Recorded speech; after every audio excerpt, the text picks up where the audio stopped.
ጊዜው ልክ ቢሆንም እኛማ የሆነ ነገር ሆነናል። ሁለት ሼኮች ከኢድ በኋላ ወደ ኦርቶዶክስ እምነት ተከታይ እንደተቀላቀሉ ነው ሰማን። ጉድ ነው። እንግዲህ እንዳለኝ መረጃ ከሆነ እነኚህ ሁለት ሼኮች ወደ ክርስትና መጥተዋል። አንዳንዴ ህይወት አልጋ ባልጋ አይሆንም። አንዳንዴ ህይወት ሁሉም ነገር አልጋ ባልጋ አይሆንም። እውነት ሄዶ በላችሁ የመጨረሻ ቃሉ ነበር ይሄ ልጅ። እጅግ የሚያሳዝን ዜና ነው። በጣም ነው ያዘንኩኝ።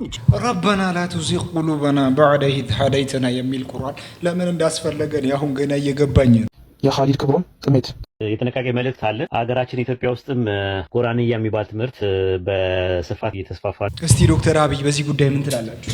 ሙስሊም ከሆናችሁ በቂ ነው። ዶክተር አብይንማ ሁሉን እኮ የሚያስጨንቀው አዶናይና ጃኒ ተጣሉ፣ ዶክተር አብይ ገብቶ ካላስታረቁ የሚል ዛቻም ተጀምሯል። የኢትዮጵያ መንግስት ለምን ዝም አለ? ለምን ዝም አለ? ጥያቄ እሱ ነው። ምን ያርግ ማሪ? እሺ መስኪን አስገቢያት። እሺ ስንት ሰው እንደላከ አላየሽም? አትላኩብኝ ጋይሳ ተውኝ። እሺ ፍንጭ ያላቸው የሚያውቁ ሰዎች ምናምን ሊኖሩ ይችላሉ። በቅርብ ትንሽ አንቺን እንኳን የሚያረጋጋ ሰው ሊኖር ይችላል። በማርያም ወይም ከላይ ለኔ የምታስቡ ከሆነ ማለት ነው ትንሽዬ ፍንጭ ሰጡኝ። የእውነቱ ማለት ነው። የእውነቱ የሚያውቅ ሰው ካለ አስገቢ። አይደለም ለአዶናይ ደብዳቤ ልኬለት አልመለሰም። ማንም የመለሰ ለሱም ለሊዛም ለሁሉም ልክ ያለው ኢቭን ለጋሽ ሰለሞን ራሱ ልክ ያለው ግን ማንም የመለሰልኝ የለም። ዶክተር አብይ መንግስት መሀል ገብቶ ካላስታረቀ በስተቀር ህዝባችን በለቅሶ ማለቁ ነው። ሁላችንም ማስመሳዮች ነን። ህይወቴ ላይ አሁን የምፈልገው ነገር የሆነ ሰው በቃ እጄን ይዞ አይኔን እያየ ስንት ብር ነው የሚያስፈልግሽ? ስንት እናስገባ? በካሽ ነው ወይስ በትራንስፈር? አቢሲኒያ ነው ንግድ ባንክ። ለእህታችን ድረሱላት፣ ካልደረስንላት ደግሞ በጸባይ ሳይሆን በዚህ አይነት መንገድ ነው የምታናግረን። ወንድሜ እኔ መሳሪያ ፈሙስ እንዲያሱ ሰው ነኝ። 2018 ምን እያሳየን ነው? ጊዜው ወዴት እየሄደ ነው? ሌላው በ300 ሺህ ብር ለአረፋ ልብስ ይገዛ ነበር። አሁን ደግሞ ማዘርን ጫማ ለማስገዛት ስንሄድ ማየን ጫማ ነው ፈልገው። አባት ይሄ ጫማ ስንት ነው? ይሄ አሪፍ ምርጫ ነው። 25 ሺህ ብር ብቻ። 1000 ያወጣሃል? 25 1000? ኧረ ማየ ምንድነው? እንበላንተ ምን ታውቃለህ? እንደውም ብዙም አልተመቸኝ። 600 ልሰደው ይመቻል? ወልዶ መንፈስ ቅዱስ እንዴ ይቀልዳሉ እንዴ ማዘሪ? ይሄ መጨረሻው ቀን 24 ሺህ ብር። 1000 ብር 23 ሺህ 1200 22 ሺህ 1500 21500።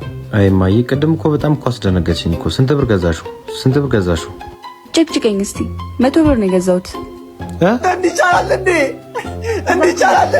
አይተውት የጊዜ ዱዓ ያስፈልገዋል። አንዴ አሚን እንበል። ሁላችሁ ሰላቶች ሰላም አራራችሁ ላይ ሰጭሰጭልና ወሊዎች ሰላችላ እንዳለሻችሁ አዩቻችሁን ከችፍላ ሀገር ገጭብተዋል። አችላ አችዛ አችርስቃቸውን ያችስፋላችሁ። አችሚን እንዳለ ያችል ገቡትንም አችላ አችስ ገቡቷቸው እዛው ችርስቃቸውን ያችስፋላችሁ። ያችላ በጭቃ የሚፈልጉትን ነጭገር እንዳለች እዛው ከችፍላ ሀገር ላይ ያችሟላላችሁ። ያችላ እንዳለ በቃ የፈለጉትን ነጭገር እዛው ያችሟላላችሁ። ያችላ ወጭ ሰልሙ አላረች ሰለም ሰችለለ ምን ውስጥ ነው የገባሁት? እናታችሁን ስንት አለሌ በዛበት ማለው ዝግባ ያለ አሁን ማለት ነው ማውራት ያለብን ነገር ስለምን ይመስላችኋል? በኢትዮጵያ ሰዓት አቆጣጠር 2018 ይባላል። ሰላሙ አለይኩም ወራህመቱላሂ ወበረካቱ። አንተ ግን እንዴት ነው? ሁሉ ሰላም፣ ሁሉ መልካም? ፋዘር አፊያ? አልহামዱሊላህ። በአፊያማ መቀለድ የለበትም። አንቺ ጋስ ማዘር እንዴት ነው? ፋዘር እንዴት ነው? በነገራችን ላይ ከዚህ በፊት እጅግ በጣም የምናውቀው አንድ ታዋቂ ጋዜጠኛ አለ። ሶፎንያስ የሚባለውን ጋዜጠኛ ወይም ይሄን ጋዜጠኛ ሁላችሁም ታውቁታላችሁ ብዬ አስባለሁ። እጅግ በጣም በሚያስገርም መልኩ ይሄ ጋዜጠኛ ባልሆኑ ነገሮች ተጠርጥሮ ወይም ደግሞ ከተመሳሳይ ጾታ ጋር በሚል ተጠርጥሮ ብዙ ነገር ውስጥ የገባ ጋዜጠኛ ነው። እጅግ በጣም በሚያስገርም መልኩ አንድ የሙስሊም የበጎ አድራጎት ድርጅት አምባሳደር ተደርጎ ተሾሞ ነበር። ይሄ ሰው እንዲህ ይለናል። ባሙሌር በጎ አድራጎት ድርጅት አምባሳደር አድርጋችሁ ሾማችሁ በድያችኋለሁ። አናንዬ ይቅር በይኝ እናቴ፣ ፈቲ አባዬ ሮማን ኡስታዝ አቡበከር አህመድ በድሩዜ ኡስታዝ ሙሉ ቱርኪ አንገታችሁን አስደፍጫችኋለሁ። ይቅር በሉ። አይዞ በቃ።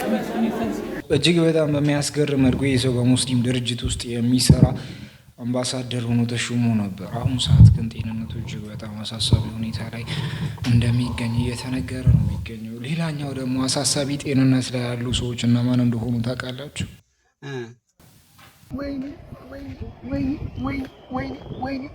ጣጤ ምንድን ነው? ወይኔ ጉዷንኩኝ ማሜ ኡርጎ ማሜ ኡርጎ ወላሂ ጉዷንኩኝ መገናላ እንደው ምን አደረኩ? እንደው ፈጣሪ እንደው ዛሬ እርጓን ማሜ ዘግቷል። እርጎ እንደው ወላሂ አላህ ያረቢያ ዛሬ ዶርም ገብቼ አላድርም ነው ጉድ አድርጉኝ እንደው ዛሬ ቀበሉ። ወይኔ አርሰናል አረ ወዴትኛው ክልል ልግባ? አረ ወዴትኛው ክልል ላምልጥ? ወይኔ አርሰናል አረ ወዴትኛው ክልል ልግባ? ወይኔ አረፍ ልበል ጉዶንኩኝ ጣጤ ተበላ። ይሄ ሁላ ቋጣሪ ነው። በእኛ ላይ ደረሰው በማንም ላይ አይድረስ። አሳዛኝ ዜና የፒኤስጂ እና የአርሰናል ጨዋታ ትናንት ግንቦት 22 2018 ዓ.ም ጎንደር ዩኒቨርሲቲ ጤና ሳይንስ ካምፓስ ከምሽቱ 2 ሰዓት አካባቢ የተማሪዎች ዴስቲቪ ውስጥ ኳስ እያዩ በነበሩ ተማሪዎች ላይ በተጣለ ቦምብ 2 ተማሪዎች ሕይወታቸው ሲያልፍ ከ20 በላይ ተማሪዎች መቁሰላቸውና ሕክምና እየተደረገላቸው መሆኑ ተሰምቷል። በዚህም የተነሳ ከጧቱ 12 ሰዓት በፊት መውጣት እንዲሁም ማታ 12 ሰዓት ላይ ወደ ግቢ መግባት ተከልክሏል። ለሞቱት ነፍስ ይማር፣ ለቆሰሉ ደግሞ ቶሎ እንዲያገግሙ እናት መረጃ ይመኛል። ሙተናል፣ አብደናል፣ ለዚህ ክለብ ያልሆነው ነገር የለም ብሎ ደጋፊዎቹ እየተናገሩ እኔ ይሄ ሁሉ ነገር ሲሆን በምን እየተጽናናህ ነበር የሚለው ከባድ ጥያቄ ተነስቷል። እጅግ በጣም በሚያስገርም መልኩ ኢብሮና እኔ ፈታ እያልን ነበር። ክርስቲያን ነው ሙስሊም ነው ቅድማ የመጣ የቱ ነው?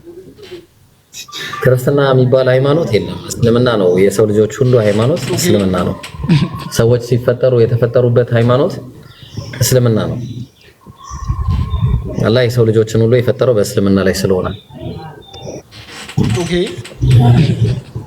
የሚጠይቀው ማለት ነው ሀጅ ቦታ ማለት ነው። ሀጅ ቦታ እንዴት ሳውዲ አረቢያ ውስጥ ብቻ ያደረገ? ለምንድን ነው የዛ ተመረጠች? አንተን ለምንድን ነው ኢትዮጵያ ውስጥ ብቻ አደረገ? ለምን አሜሪካ ውስጥ አላደረገም? አንተን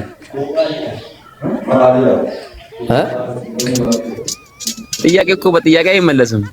አዎ እንደዛ ነው። አየህ አንተን ለምንድን ነው አንድ ቦታ ያደረገ ብዬ ስጠይቅ መልስ የለም። ምንድነው መልሱ? ትክክለኛው መልስ አላህ ስለፈለገ ነው።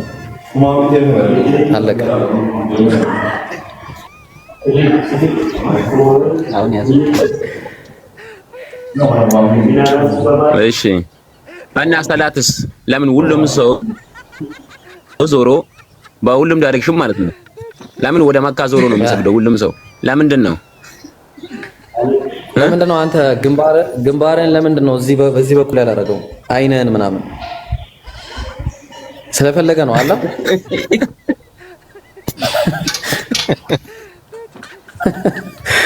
እንደዚህ እኮ ነው የምጠይቁት ጥያቄ ወላሂ ያስቀኛል እኮ ሎጂካሊ ምንም የማይሆን ነገር እኮ ነው። አሁን ሲጀመር ጥያቄ እንደዚህ ነው መጠየቅ ያለበት፣ እንደዚህ ነው መመለስም ያለበት። እነሱ በሚመጡት መንገድ ነው እንጂ እናንተ ተጠናው ናችሁ ወደ ነገር ለማስረዳት ከሞከራችሁ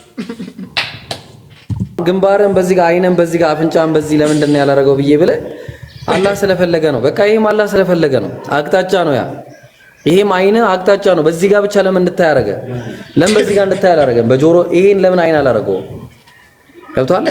አላህ አቅጣጫ ነው ያደረገው። በቃ ሁላችንም አንድ መስጂድ ውስጥ አሁን ለምሳሌ ይሄ መስጂድ ነው እንደምታየው ተሰልፈን ሁላችንም በአንድ አቅጣጫ እንድንሰግድ አንደኛው እንደዚህ ሆኖ ሌላኛው እንደዚህ ሆኖ ከሰገደ ይረባበሻል።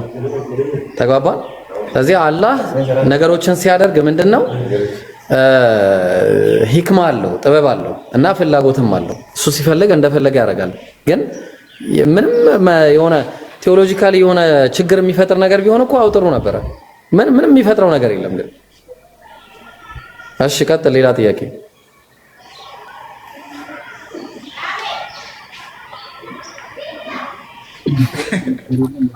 እና አሁን ድጋሚ የምጠይቅህ ማለት ነው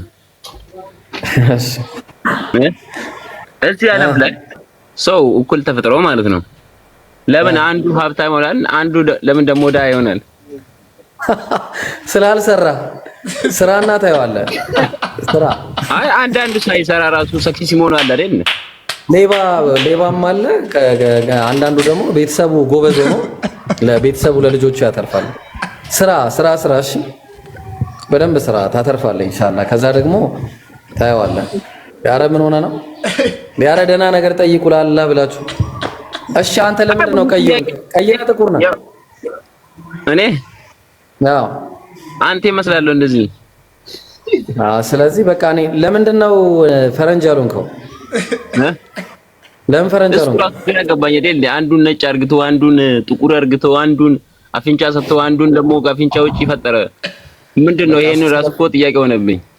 አላህ ቁርአን ላይ ይላል ሱረቱል ሙልክ ምዕራፍ 67 ቁጥር 1 ላይ አላህ ሲናገር ተባረከለዚ ቢየዲሂል ሙልኩ ወሁወ ዐላ ኩሊ ሸይኢን ቀዲር አለዚ ኸለቀል መውተ ወልሐያት ሊየብሉወኩም አዩኩም አሕሰኑ ዐመላ ይላል። እና ያ ሞትንና ህይወትን የፈጠረው አንደኛውን ደካማ አንደኛውን ብርቱ ሌላኛውን ጎበዝ ማለትም ያው የተለያየ ነገር አድርጎ የፈጠረው ለፈተና ነው። አለቀ በቃ። ከዚህ ውጪ ሌላ ነገር የለም። አንደኛው ጀነትና ጀሃነም የሚባል ነገር አለ። ጀነትን እና ጀሃነምን እንድንወርስ ይሄ እኮ ጥያቄ ስንት ዓመት ነው ግን? እኔ 22 እንዴ እንዴት ነው? እኔ እንጃ እኔ 22 ዓመት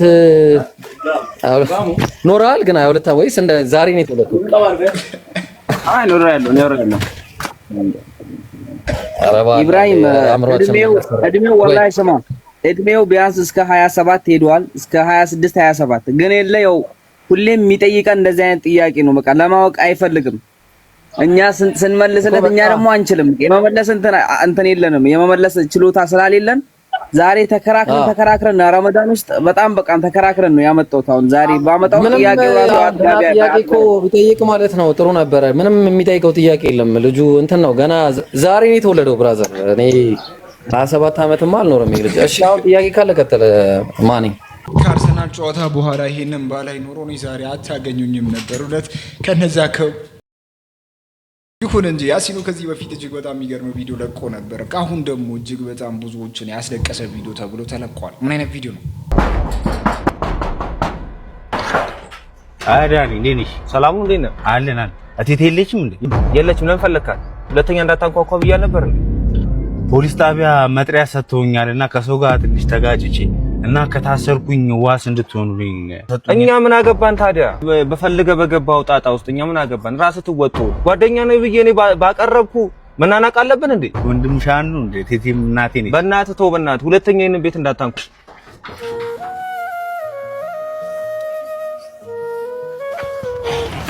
ማን ነው በር ያንኳኳ? ዱርዬ ቦቼ ነዋ። ተጣልቼ ምናምን ዋስ ምናምን መጥሪያ ተሰጥቶኝ ምናምን ይላል። እኛ ምን አገባን ሲጀምር? ውይ ልጄን ታሳሱት እንዴ? ትናንትና እኮ መናኸሪያ ውስጥ ለኔ ብሎ ተጣልቶ ነው ሰው ሰድቦኝ። ነፍሴን በሰው ደስታ ሰላም ስሞላበት እንደዚህ አይነት አሪፍ ጓደኞች እኛ አጠገብ ያሉን ሰዎች ካሉ ተንከባክበን ልንይዛቸው ይገባል። እጅግ በጣም የሚገራርሙ ነፍሳቸውን የሚሰጡ ጓደኞች አንዳንዶቻችን አለ። እነዛን ሰዎች ጠንቀቀን ጠበቅ አድርገን ካልያዝን ሳታውቁ እናንተን ሊያመልጡ ስለሚችሉ የዓለማችን እጅግ ግዙፍና ዘመናዊ የድምፅ ስርዓት በመስጂድ አልሐራም እንደሚገኝ ያውቃሉ? ይህ ስርዓት ከመስጂዱ አልፎ እስከ ዋና መንገዶች የሚደርሱ 8000 በላይ ስፒከሮች አሉት። የሚገርመው ነገር ለእያንዳንዱ ኢማምና ሙዓዚን እንደ ድምፃቸው ቅላጼ የሚስተካከል ልዩ የድምፅ ቅንብር አለው። በአንድ ማቆያ ላይ እስከ 9 የሚደርሱ ማይክሮፎኖች ጥቅም ላይ ይውላሉ። ይህም ኢማሙ ሲንቀሳቀሱ ድምፃቸው እንዳይቀየር እንዲሁም አንዱ ማይክ ብልሽት ቢያጋጥመው ያለምንም ድምፅ መቆራረጥ ሌላኛው ማይክ እንዲሰራ ያደርጋል። ከ120 በላይ መሐንዲሶች ድምፁ ጥራት ያለው እንዲሆን በቀን 24 ሰዓት ሌት ተቀን ይቆጣጠራሉ። ከ8 ኪሎ ሜትር በላይ በሚዘልቅ የፋይበር ኦፕቲክ መስመር የታገዘው ድምፅ ያለምንም መዘግየት በቅጽበት እንዲሰማ ያደርጋል። ይህ እምነትን ከዘመናዊ ቴክኖሎጂ ጋር ያገናኘው የዓለማችን እጅግ አስደናቂው የድምጽ ጥበብ ነው። እንደዚህም አይነት ቴክኖሎጂ አስገብታ ሳውዲ አረቢያ እስከኛ ማትደርስ ሀገር መሆኗን ይህ ከጀርባ የምታዩት ደረጃና ኢትዮጵያ በዓለም አቀፍ ደረጃ አንደኛ ተብላ ሜንሽን የተደረገችበት እንግዲህ በዘንድሮ ሐጅ አገልግሎት የሰጡ አገራት የሁጃጆችን ክብር በጠበቀና ስታንዳርዱን ባሟላ መልኩ ሰርቪስ ሰጥተዋል ተብለው የሳውዲ መንግስት አንደኛ ደረጃ ከሰጣቸው መካከል ኢትዮጵያ ሜንሽን ተደርጋለች። እነዚህ ሶስት ሀገራት እንግዲህ በዳይመንድ ደረጃ የተባሉት ማሌዥያ፣ ኢትዮጵያና ኢራቅ ናቸው። ኢራቆች ባይ ዘ ዌይ ይህንን እንደ በጣም ትልቅ ድል አይተውት ነው የኢራቅ ሚዲያዎች እያረገቡት ያሉት። እኛ ደግሞ ብዙ ጊዜ ጥፋት ሲጠፋ መተቸት እንጂ ልማት መደገፍ ላይ ብዙም ስለሆንን አላወራ ነውም። ለማንኛውም ግን ከአፍሪካ ሀገር ብቸኛዋ ስታንዳርዱን ባሟላ መልኩ ሁጃጆችን አገልግሎት ሰጥታለች ተብላ እንግዲህ በዳይመንድ ደረጃ ኢትዮጵያ ሽልማት ተሸልማለች። በሌላ በኩል በወርቅ ደረጃ እንግዲህ እዚህ ጋር ቱርኪ ያለች፣ የኮሞሮስ ደሴትና ጅቡቲ በወርቅ ደረጃ ተብለዋል። ከዛ በብር ደረጃ ደግሞ መስር፣ ኦማን፣ ስልጣናት ኦማን እና መግሪብ ኦር ሞሮኮ፣ እነዚህ ሶስቱ ግብጽ፣ ኦማን እና ሞሮኮ በብር ደረጃ ሲባል፣ በነሐስ ደረጃ ደግሞ እንግዲህ ሲንጋፖር፣ ቱኒዚያ እና አልጀዛኢር ኦር አልጄሪያ በነሐስ ደረጃ ተብለዋል። ለማንኛውም እንግዲህ የኢትዮጵያ እስልምና ጉዳዮች ጠቅላይ ምክር ቤት ከዚህ በፊት በተደጋጋሚ ትችት ይነሳበት የነበረው በሐጅ ጉዳይ የሚሰጠው ሰርቪሶች ናቸው። በጣም እስከ ቅርብ ዓመታት ድረስ በጣም በተደጋጋሚ ትችት ይደርስበት ነበር። በዘንድሮ ግን እንግዲህ ከትችትም አልፎ ከአሪፍ ሰርቪስ ከማቅረብም አልፎ እንግዲህ እዚህ ጋር ሜንሽን ከተደረጉት ሀገራት ሁሉ በላይ ሆኖ ከነ ቱርኪያ ምናምን በላይ ሆኖ እንግዲህ በዳይመንድ ደረጃ በዘንድሮ ሽልማት አግኝተዋል ማለት ነው። ይህ ትልቅ ዴቨሎፕመንት ነው። ይህ ትልቅ ድል ነው። እንደ ሀገርም የሀገርን ኢሜጅ ከመገንባት በጣም ኢሜጃችን ከሚበላሽባቸው ነገራቶች መካከል አንደኛው ሐጅ እንደነበረ ሁላችሁም ታውቃላችሁ። ግን በአሁኑ የሀገርን ኢሜጅ በመገንባትና አገርን ሪፕሬዘንት በማድረግ ደረጃ እንግዲህ በዚህ ደረጃ በዳይመንድ ደረጃ ሽልማት ማግኘት በጣም ትልቅ ነገር ነው።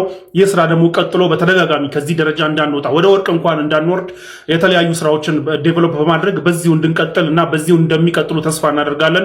ይህ ግን ጸዴ ስራ ነው። ጸዴ ስራ ደግሞ ሲኖር ማበረታታት ሊለምድብን። ብዙ ጊዜ መጅሊስ ላይ ትችቶች ይቀርባሉ። ብዙ ጊዜ መጅሊስ ላይ የነሱ ስንፍና ጎልቶ ይታያል። እንደዚህ አይነት ነገሮች ከተገኙ ደግሞ ማበረታታት ግዴታ ነው። ኢምራን 17 ዓመቱ ላይ ብዙ ነገሮችን እየሰራ ያለ አንድ ወጣት ልጅ ተገኝቶ ነበር። የኢምራን እህትም ትባላለች። ወይም ደግሞ ኢምራንን ተክታ ደግሞ ኢምራን በሴቷ መታለች። ማን እንዳመጣ ፈለቀም ሴቷ ኢምራን ተብላለች። እሳት የሆነች መታለች።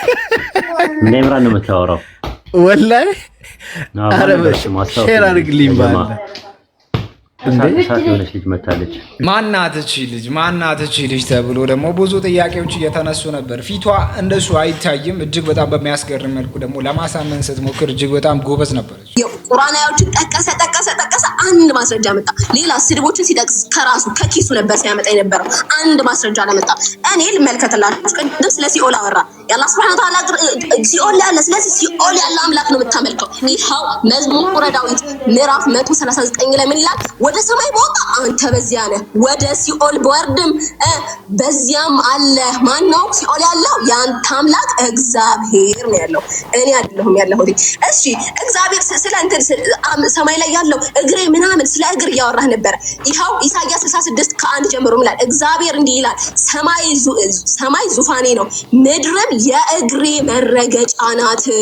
የእግሬ መረገጫ ናት። የምትሰሩልኝ ቤት ምን አይነት ነው? የማርፍበትስ ምድር ምንድነው? እያለ ይናገርላችኋል። አንድ ያው የእግዚአብሔር ምን ተመለከታችሁ? እዚህ ጋር እግር እንዳለው ተመለከተ። እሺ እግዚአብሔር ደግሞ የእግሩን እጅግ በጣም ፈጣን የሆነች ልጅና እጅግ በጣም ፈጣን የሆነች ልጅና ለማስረዳት እጅግ በጣም ጎበዝ የሆነች ልጅ ተመልክተናል። ነገር ግን ወንዶች ራሳቸውን ከማጥፋት ደግሞ እየተከላከላችሁ አይደለም። አንዳንዴ ህይወት ሁሉም ነገር አልጋ ባልጋ አይሆንም። ተመችቷችሁ አትቀጥሉም። የተለያዩ ነገሮች አሉት እና በቃ ምን ልላችሁ እንደምችል ራሱ ግራ ገባኝ። ታውቃላችሁ እኔና ቤቲ ተለያይተን አናውቅም። ብንለያየም እንኳን አንዳንዴ ፈርታ ቴክስት ታደርግልኛለች። አንዳንዴ በቃ ቢያንስ በቀን አንዴም ቢሆን እንደዋወላለን። ገብቷችኋል? እና አሁን ላይ ደግሞ ቆርጦልኛል። ማለትም እስከዛሬ የውሸት ነበር እሷ ከሰው ጋር የምትሆነው የነበረው ጀስት በአንዳንድ እንትኖች ምናምን። ግን አሁን የእውነት ቤተሰቦቿም ቆረጡብኝ፣ እሷም ቆረጠችብኝ። ስለዚህ አላቅም ብቻ ለሁሉም ነገር ጥሩ ነገር ነበረን። ታውቃላችሁ ደስ የሚል ነገር ነበረን። እሷ ለእኔ በጣም ብዙ መስዋዕትነት ከፍላለች።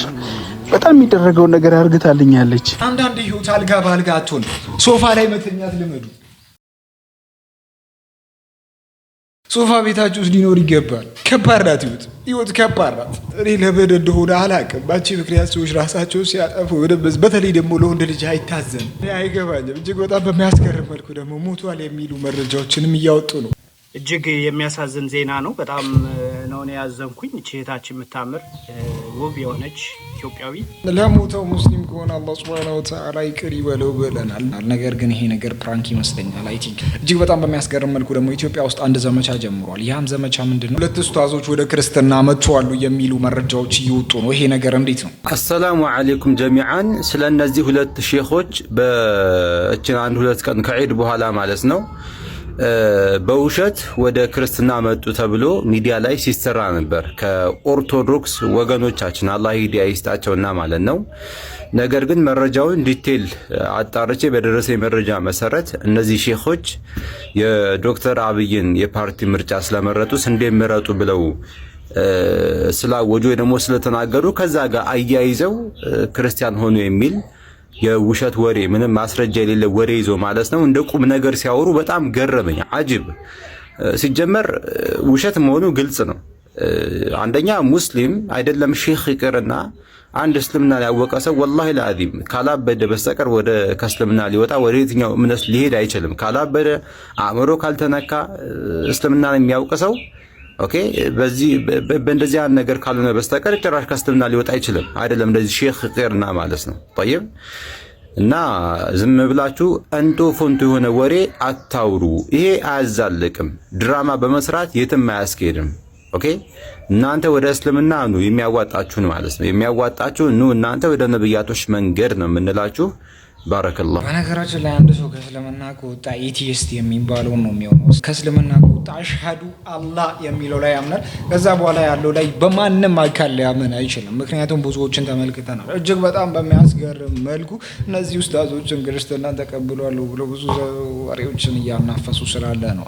አሁን ግን በእኛው በሙስሊሞች መካከል እጅግ በጣም ትልቅ ልዩነት ተፈጥሮ እየተጨቃጨቁበት ነው። የኻሊድ ክብሮም ጥሜት የጥንቃቄ መልእክት አለ። ሀገራችን ኢትዮጵያ ውስጥም ቁርአንያ የሚባል ትምህርት በስፋት እየተስፋፋ ነው፣ በርቀት እየተስፋፋ ነው። ጥንቃቄ ያድርጉ። ብዙ ነገራችሁ የሚያሳጣችሁ ማለት ነው። ቁርአንያ ማለት ቁርአን ብቻ እንቀበላለን፣ ሀዲስ አንቀበልም። የሰለፎች አፈሳሰር ቀደምት ሰለፎች ቁርአንን የተረዱበትን አረዳድ አንቀበልም፣ በዘመናዊ መልክ እኛ እንደፈለግን እንፈታለን የሚሉ ሰዎች በጣም እየተስፋፉ ነው ያሉት። ጥንቃቄ ያድርጉ ማለት ነው። በብዙ በጀት በብዙ ድጋፍ ትላልቅ ኡስታዞችን ድጋፍ በማድረግ መድረክ ላይ እየወጡ ነው ያሉት። ሰው እየተማረ ነው፣ እየተሳተ ነው። ቁርአንን ለመፍታት ቁርአን ብቻ በቂ ነው፣ ሀዲስ አያስፈልግም ምናምን የሚሉ ሰዎች መጥተዋል። በነገራችን ላይ መስራቻቸው መልእክተኛ ነኝ ብሎ ነበር። ግብፃዊ ሰው ነው፣ ረሹድ ከሊፋ ይባላል። አሜሪካን ሀገር ነው ያለው የነበረው፣ እዛ ነው የሞተው ማለት ነው። እና እሱ የሚያምነው መልእክተኛ ነኝ ብሎ ያምናል። ለመልእክተኛነትም ማስረጃ አምጣ ተብሎ ሲባል መልእክተኛ ነኝ፣ መልእክተኛ እንደማይመጣ ክልክል እንደሆነበት ማስረጃ የለም፣ የቁርአን ማስረጃ የለም፣ ሀተመ ነብይ እንጂ ሀተመ ረሱሉን አይልም በማለት ተናግሮ ከዛ የሀዲስ ጥቅስ ሲሰጠው አልቀበልም አለ በዛው ማለት ነው። ከረሱል ሰለላሁ ዐለይሂ ወሰለም በኋላ ነብይም መልእክተኛም እንደማይመጣ ከመጡ 30 ደጃሎች እኔ የአላህ መልእክተኛ ነኝ የአላህ ነብይ ነኝ ብሎ ይመጣሉ። ጥንቃቄ አድርጉ ብሎ የተናገሩበትን ሀዲስ ሪጀክት ከማድረግ አንጻር ሙሉ ሀዲስን ሪጀክት አደረገው ማለት እና አሁን ምንድነው በስፋትና በልቀት ሰዎች ትላልቅ መድረክ ተሰጥቷቸው ትላልቅ ጥኖች ተሰጥቷቸው ፈሳድ በየመስጊዱ እየተሰራጨ ነው ያለው። ስለዚህ ጥንቃቄ አድርጉ። በቃ አለቀ። መጨረሻው ዘመን ላይ ነን ያለ ነው። ሰንሰለቱን በጠበቀ መልኩ ከረሱል ሰለላሁ ዐለይሂ ወሰለም ወደ ሰሃባዎች ከሰሃባዎች ወደ ታቢዮች እየተባለ እስከ 14 ትውልድ ድረስ ቁርአን አረዳዳችን አንደርስታንዲንጋችን በሐዲስና በቀደም ሰለፎች አረዳድ ነው የተቀበልነው። እስቲ ጠይቋቸው 5 ወቅት ሰላት የሚባል ካለ ሰላት ፈጅር ላይ ስንት ረካ አለ በላችሁ ጠይቋቸው። ሰላት ዙሁር ላይ ስንት ረካ አለ፣ ሰላት መግሪብ ላይ ስንት ረካ አለ ብላችሁ ጠይቋቸውና ቁርአንን ስጡን በሏቸው። ግን ይሰግዳሉ እነዛ ሰዎች 2 ረካ አለው 3 ረካ አለው ምናምን እያሉ ይላሉ። ስለዚህ አሁን በስፋት እንትን እየተባለ ነው። ወላሂ በጣም ታዝናላችሁ ማለት ነው። ሰዎች ድጋፍ አላቸው፣ በስነ ስርዓት እንትን አላቸው፣ በጀት ተመድቦላቸው ኢትዮጵያ ውስጥ በደንብ አድርገው ፈሳዳቸውን እያሰራጩ ቢያንስ ምንም የሚያስፈራ ነገር የለም። አትፍሩ። አይ ቲንክ ሞች ጉባኤዎች ጉዳዩን እንዲያዩት ተናግረናል። ዑለማዎቻችን ማለት ነው። ዑለማዎቻችን ጉዳዩን እንዲያዩት ተናግረናል። ትላልቅ መሻይኮች ማለት ነው። ትላልቅ እንትኖች ነግረናቸው ጉባኤ አድርገው ልጁን ጠርተውት እንዲያናግሩት እንፈልጋለን። አይ ቲንክ መድረክ ላይ አደባባይ ላይ ከምናሰጣ ብለን መጀመሪያ ዑለማዎች ማለት ነው። ትላልቅ ዑለማዎች እነ ሼህ ኢልያስ እነ ሼህ መሐመድ አህመድ የተለያዩ ዑለማዎች ማለት ነው ባሉበት በተሰበሰቡበት ቁርአንን መፍታት የሚቻለው በቁርአን ብቻ ነው፣ ሌላ ማብራሪያ አያስፈልገውም የሚል ትምህርት መጥቷል። ጥንቃቄ ማድረግ ነው። ያው የጥንቃቄ መልእክት ነው። ያ ነው። እኛ ፐርሰናሊ ነገሮችን ዲን ነው መጀመሪያ የሚቀድመው ለኛ ዲን ነው። የዲናችን ክብር እየተነካ ግለሰቦች ክብር የሚያስጨንቃችሁ ከሆነ አደጋ አለው። ግን ሰዎችን የምናስተምርበት የምንገስጽበት መንገድ መስተካከል አለበት ከሚለው ከሆነ እውነት ነው፣ እሱንም እንቀበላለን። ሰዎችን ስሜታቸውን እንዳይጎዳ በስድብ መልክ በምናምን ሳይሆን እውቀት ላይ ተመስርተን በምክክር ደረጃ መነጋገሩ ጥሩ ነው። ግን እንደዛ እስከዛ እስከሚስተካከል ድረስ ሰው ደግሞ መጥፋት የለበት በስመ እንትን ማለት ነው፣ በስመ ሙስሊም መነገድ የለበት። በዛ ላይ ደግሞ ቁርአንያ የሚባል ትምህርት ወይም ቁርአኒስት የሚባለው ትምህርት መሰራጨት የለበትም። ጥንቃቄ ማድረጉ ያስፈልጋል ማለት ነው። በነገራችን ላይ ከሳይንስ ጋር ብዙዎቹ ቁርአንን ለማገናኘት ይሞክራሉ። ያ ነገር ለጥፋት ሳይሆን ቁርአን ከሳይንስ በላይ ምጡቅ እንደሆነ ለማስረዳት ያክል ብዙዎቹ ይጠቀሙታል። ያ ነገር ግን ስህተት እንደሆነ እየተነገረ ነው። በተለይ በነገራችን ላይ ምድር ይዞራል የሚለውን ብዙ አሊሞች እንደሚቃወሙ ግን ታውቃላችሁ። ከቁርአን ማስረጃ ወጥቶ ሰዎች ከቁርአን ጋር አገናኝቶ ቁርአንም ምድር ይዞራል ያለውን ቦታ አገናኝቶ እያወሩ የነበረውን እዛ ጋር ስህተት ነው ይላሉ። ለምን መሬትን እንዳትንቀሳቀስ ችካል አደረግናት በዳገቶቹ የሚል ቁርአን አንቀጽ ስላለ እሱ ነገር ጠቅሶ ብዙ ነገሮችን ይከራከራሉ። እጅግ በጣም በሚያስገርም መልኩ ቁርአንን ስንፈታ ሐዲስን መጠቀም ግዴታቸው ነው። በዛሬ አጀንዳችን ፕሮግራም በዚሁ ይጠናል። በቀጣይ ቪዲዮ እስከምን አኔ አንሱት አቲ ኤኙ ደርዜ ሁሉ ላይክ ምግባር ቀይትረሲው